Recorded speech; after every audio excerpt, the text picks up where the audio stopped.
Excellent. Oh, hey! Hey!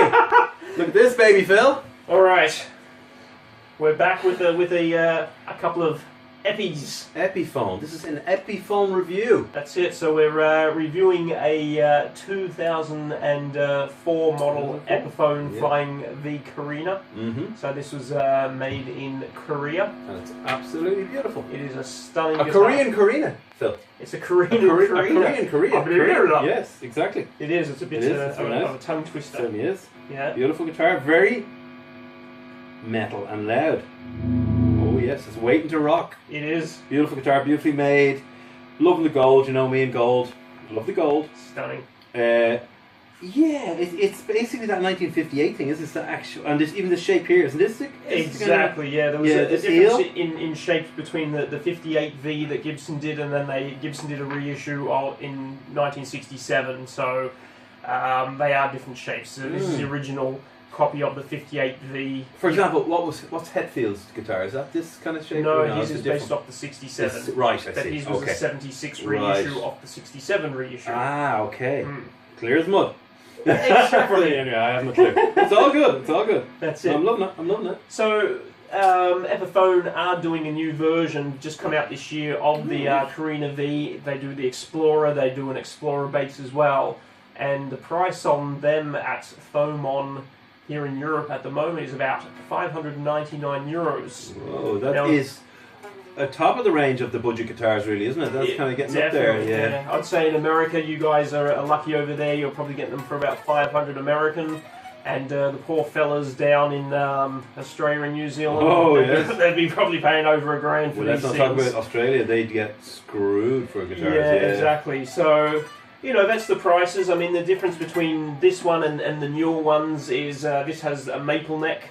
The construction is the same as the new ones. It's a veneered body, so what that means is even the V itself is about 3 or 4 pieces of wood, and they put the 2 veneer pieces on the front and the 2 veneer pieces on the back. And I see. You know, that's the construction of the budget guitar, and I don't think there's anything wrong with that. It's just the way they're built. You know, as you know, one thing is when a Gibson headstock breaks, if it's done properly with your proper Type Bond glue, they will always say it never breaks in that spot that was glued. So, personally, I don't think it's really an issue. But I'll tell you, this thing is built like a tank. Yeah. The neck is so beautiful maple. Beautiful, but it's so heavy, I mean, dense. Yeah. Loving the Grover. Is it Grover? Yeah. The Grover tuners and actually the Perloid. Yeah. I put the Perloid. Oh, you put the Perloid. I put the Perloid on, so that's to make it still look a bit more. I did a few little things to make it. Oh, what did you do, Phil? You never told us this now. Woo! What did you do, Phil? Well, I did the tuner buttons, which are only about €20 on eBay. And these the knobs original? The knobs are original. I put on the little. The little kind of vintagey things that cut your fingers. They cut your fingers and you know where you are. And also the pickup rings on the original 50s Gibsons were always higher, where the pickup sort of sat in the ring, not out of the ring. So I changed them as well. You're such an anorak. I'm a geek. I'm an absolute guitar geek. So. That's great. It's a good way to be. Yeah. Excellent. No, it's a beautiful thing. It's a beautiful thing. I love the toffiness. I love this colour. It's like you want to bite it like a big toffee. It is, yeah. It's just a beautiful colour, and I don't know, I just think this guitar is just so well built, and for the money, you know, it's excellent. Super light. That's one thing about Korina. It's an African wood. It's called white limber. That's the actual real name of the wood. Gibson actually used it in the 50s also when they were doing prototype guitars, so I don't know whether it was actually a cheaper wood back then for Gibson to buy rather than the Brazilian mahoganies and Brazilian rosewood. And stuff, But they used it for the prototype guitars, and I mean, it's such a light guitar. It's a joy to play. I mean, it's just fantastic. And I had one. I had the Michael Schenker version. It was the Schenker V. Stunning guitar. Still sad that I sold it for. Well, I didn't sell it for a song. I sold it, but I got a decent bit of money for it. But it was a beautiful guitar. Played so well. The action, the smooth feel, the frets were big and fat and thick and wide, and everything about it. Had great pickups, which I think were stock in it, and they were. What are the pickups with these?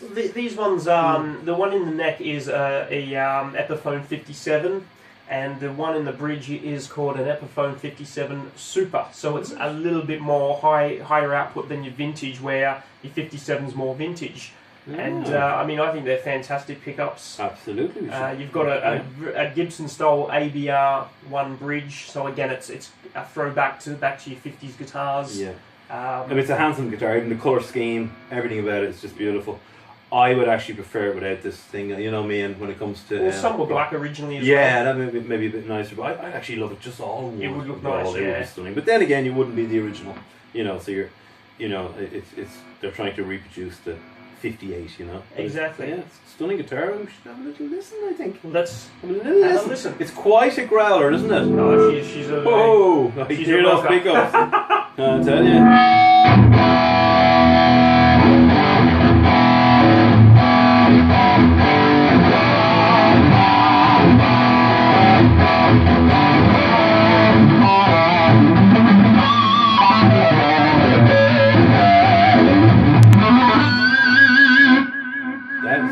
Oh, you have your tea, eh? I'm having my I'm tea, rocking. yes. Oh! No, it goes out of tune so easily, Phil. You went out of tune, Dan. I think I did.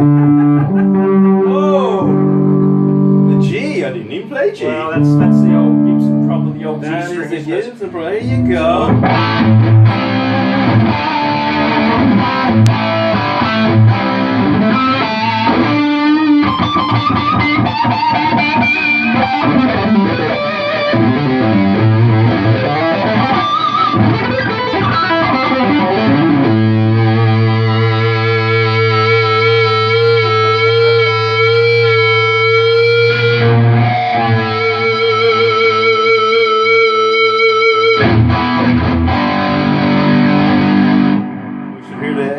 I think, bit of neck. Yeah.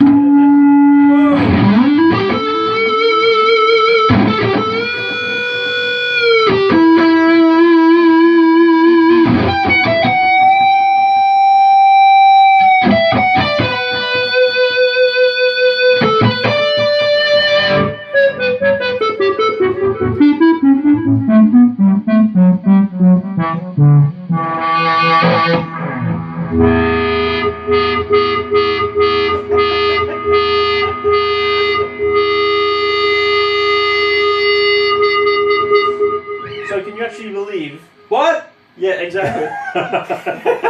Can you actually believe that's a 13-year-old guitar? Not only can I not believe it's a 13-year-old guitar, but the fact it's a pro guitar. I know my guitars, and this is absolutely fantastic. It is, yeah. You can play any gig tomorrow with this guitar. That's it. It's rocking. It's a beast of a guitar, and it's so much value for money. You know, people. There's this snobbery when it comes to Epiphones. Exactly. Like, yeah. I'll buy an Epiphone. Who got an Epiphone? Yeah. There is, I mean, I've heard it all the time. This Epiphone versus Gibson snobbery, and I was a victim of it myself. Yeah. I sold my Epiphone thinking, oh, I'm too good for Epiphones now. I think I'll sell my V. Biggest mistake I ever made. I'm still missing that guitar. Well, the brilliant thing about the Epiphone Vs and the Explorers is the headstocks are the same as the Gibson, and you know, maybe that's that little bit of a Gibson magic where the guitars are a bit better balanced, because these do feel great. Oh. And it's always been my qualm with the SG and Les Paul, the horrible little Epiphone headstock, and it just changes the whole. That feel is of true the on the guitar. Lester. Well, we haven't really talked about your beast there, have we? Well, that'll be another review. Oh, sorry. We're doing. Sorry, folks. Another review. We're just doing the V today. Oh, I didn't know that. Okay, there you go. No, I know. Silly me. Oops. There you go. Yeah. Busted. Excellent. Sorry.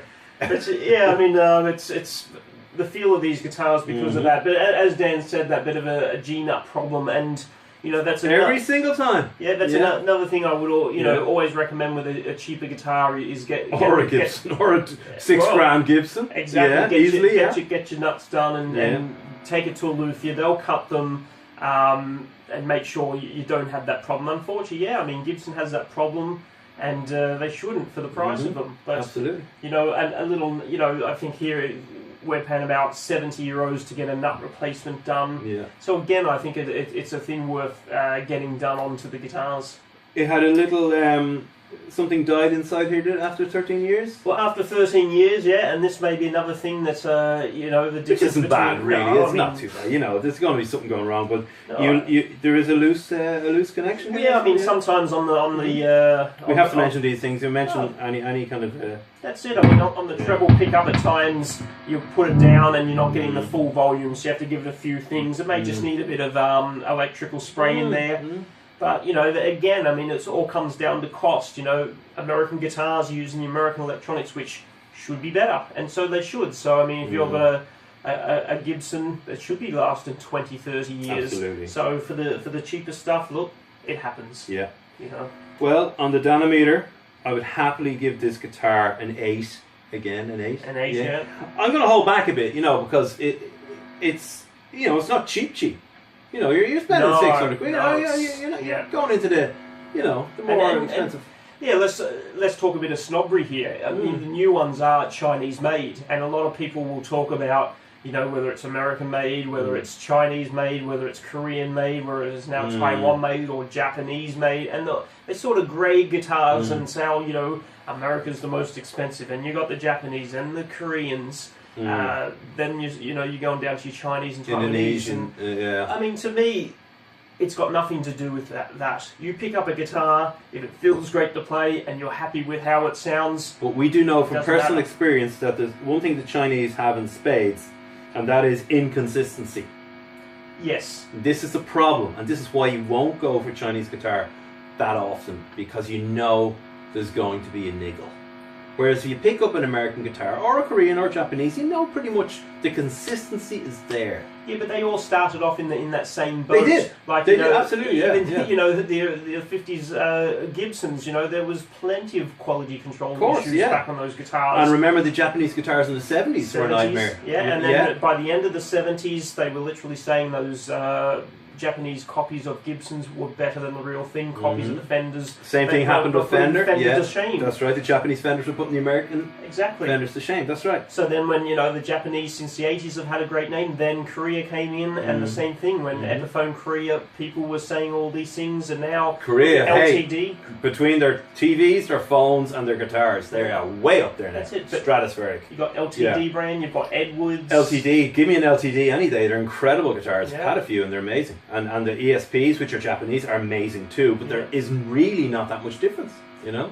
No. Yeah, they're both beautiful guitars to play. Yeah. Speed demons. But speaking of which, this thing rocks. It's great if you want to play your metal and your metallic and your rock and stuff, and also your blues and softer stuff. It's got it all. Joe Bonamassa has an original does he? 58, Yeah. and he's actually he's Not actually the Epiphone, of course. No, No, yes, yeah. they're Whoa. actually Epiphone are now doing a model. He has one Right. which he's named Amos, from a guitar shop owner where the original 58 was sold.